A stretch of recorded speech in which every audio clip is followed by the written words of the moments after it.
Hello everyone, welcome back. Well, today's topic is going to be how not to go broke in the Philippines. Uh, Lately it came to my attention through YouTube and TikTok, just browsing around, that many expats go broke in the Philippines.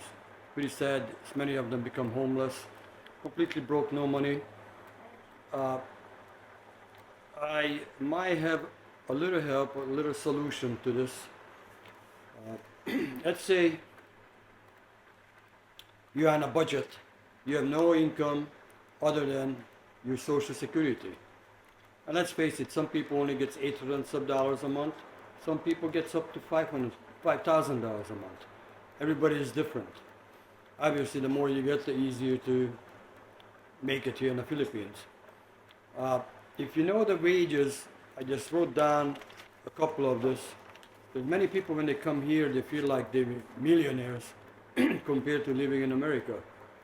So let's go with a simple number, $1,200 a month.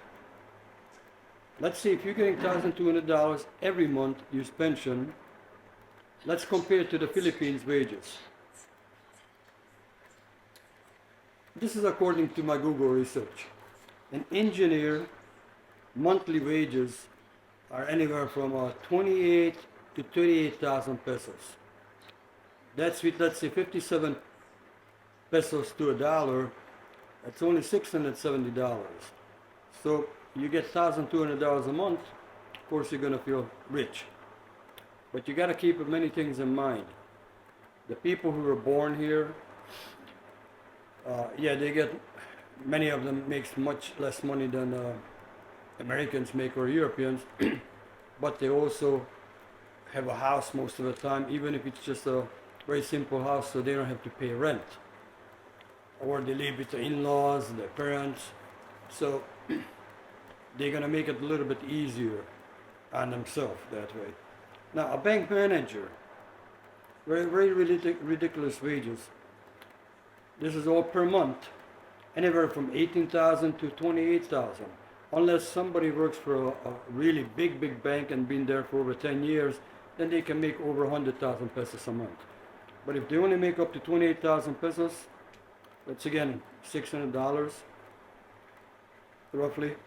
A mechanic who went to school, studied, and worked for, let's say, Toyota mechanic in the Philippines, makes anywhere from, starting out at the beginning as apprentice, 14,000, they go up to 22,000 pesos, maybe 30,000.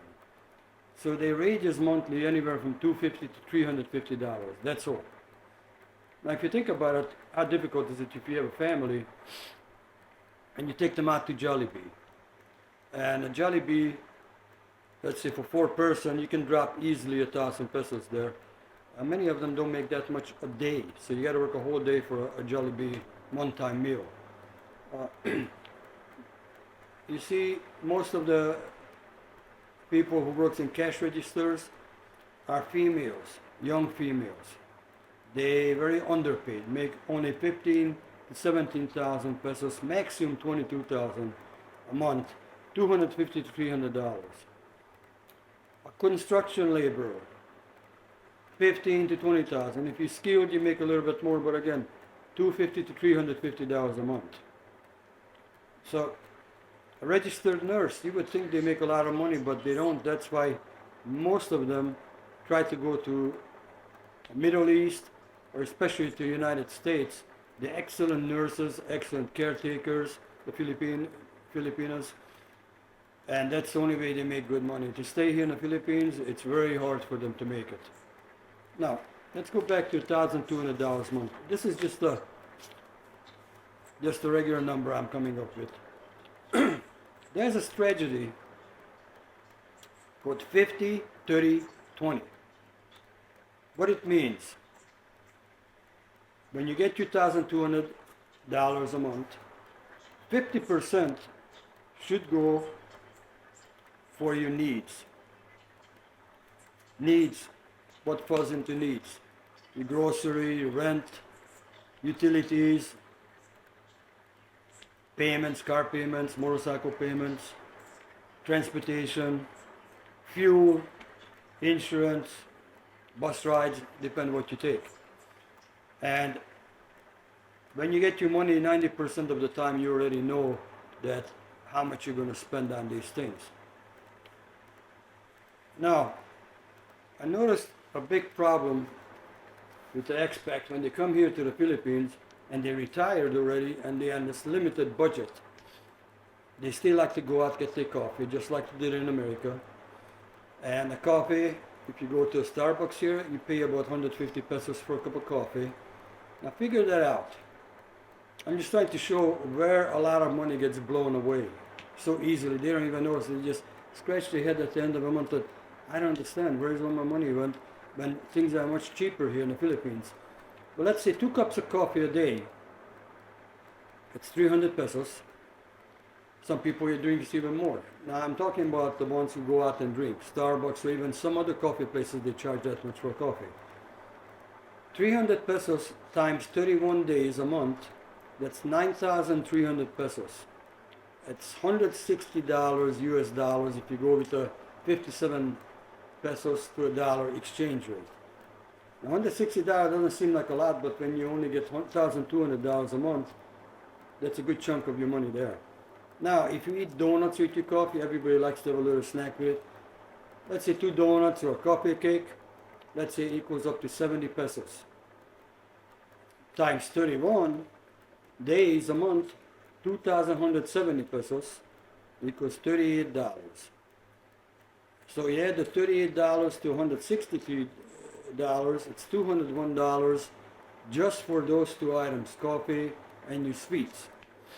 Now, can you cut back on that spending? Of course you can. You don't have to go out every morning and every afternoon to have coffee with your buddies. Buy a can of coffee, a whole kilo, for let's say 1,200 pesos will last for 2 months. And you get the same quality coffee, just use the right water, filtered water, and know the rate. Let's talk about beer. If you drink just 2 cans of beer a day, let's say it's about 140 pesos. The larger, longer can. Times 31 days a month, 4,340 pesos. It equals $76.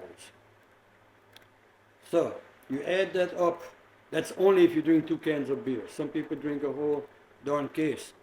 Now, I'm not even bringing in the wine or the whiskey because that's where it really gets expensive. So, we add that together with the coffee, the sweets, the donuts, coffee cakes, and the beer, it comes up to $277 a month. So look at it already, out of the $1,200, you blown away $277, 15,789 pesos.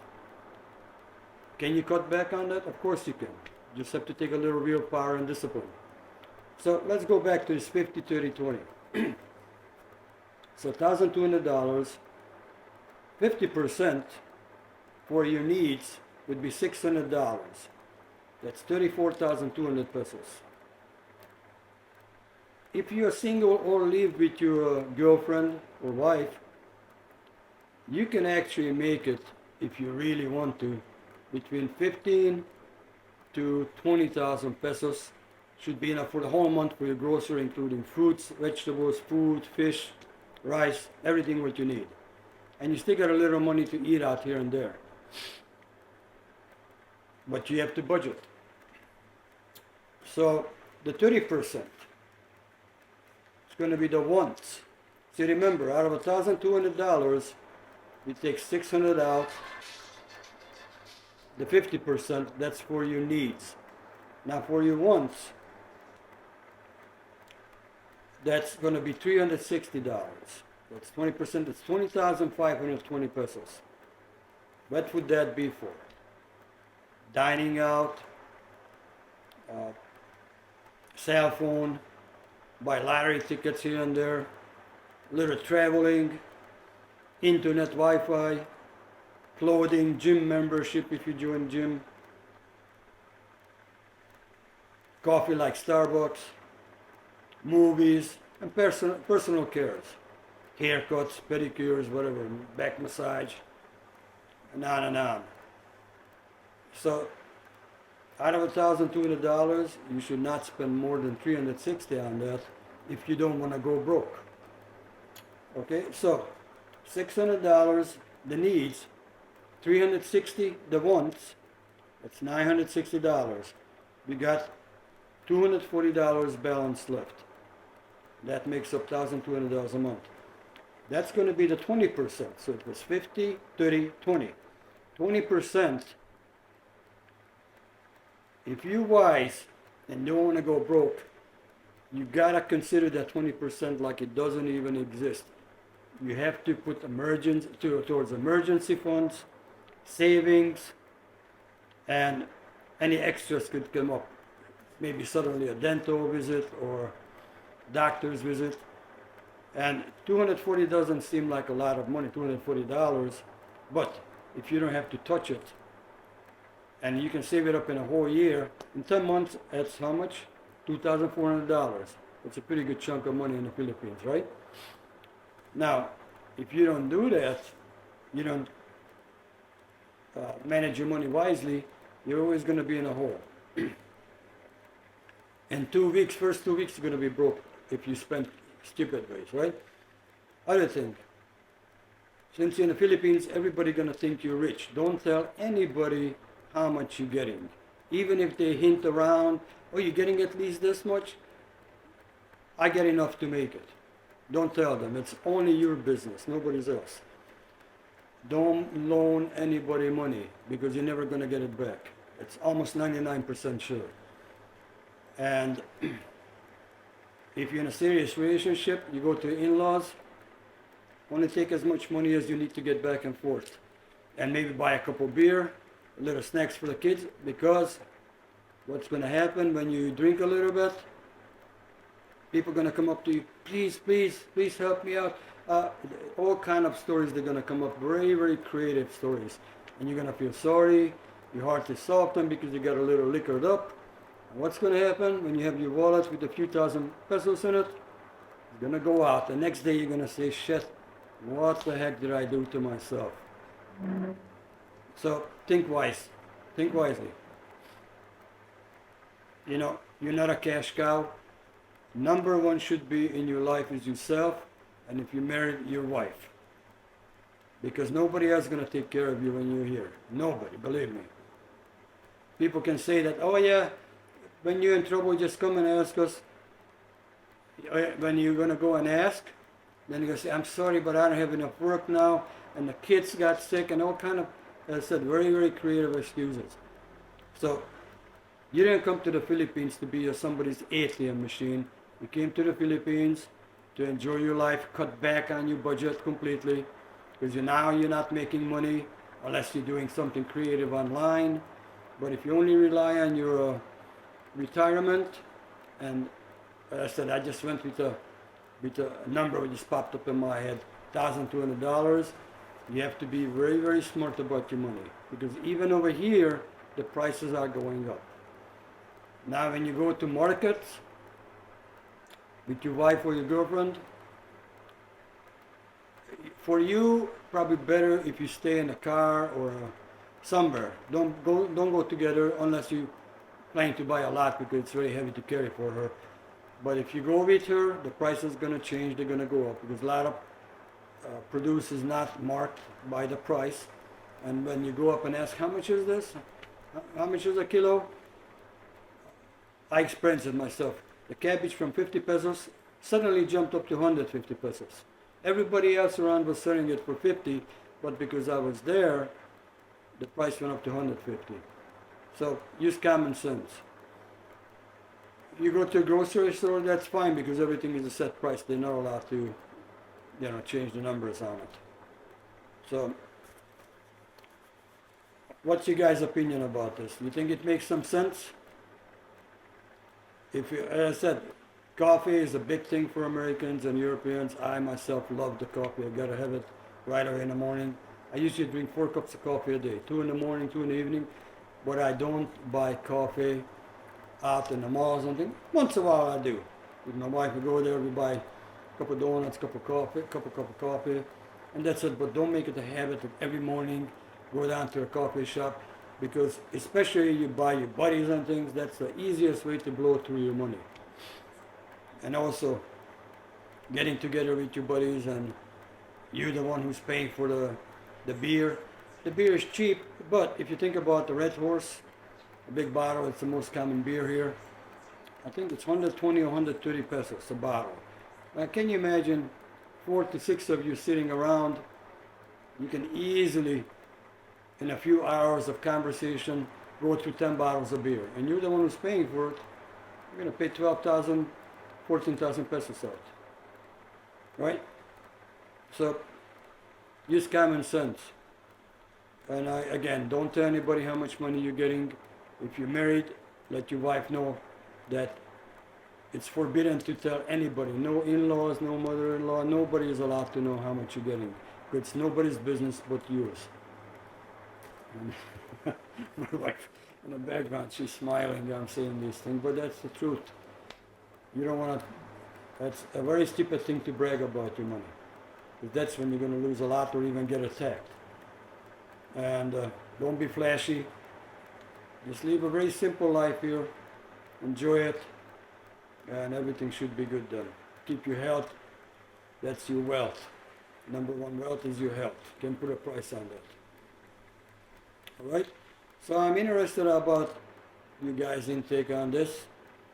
Everybody manages their money different ways, but I think this is a pretty good strategy. 50% for the needs, 30% for the wants, and 20% definitely have to be setting up a savings and emergency funds, because you just never know. It doesn't matter how healthy you are, you just never know. You could get in an accident, the people can't pay you. Who the heck is going to pay for it? You have to come up with the money, right?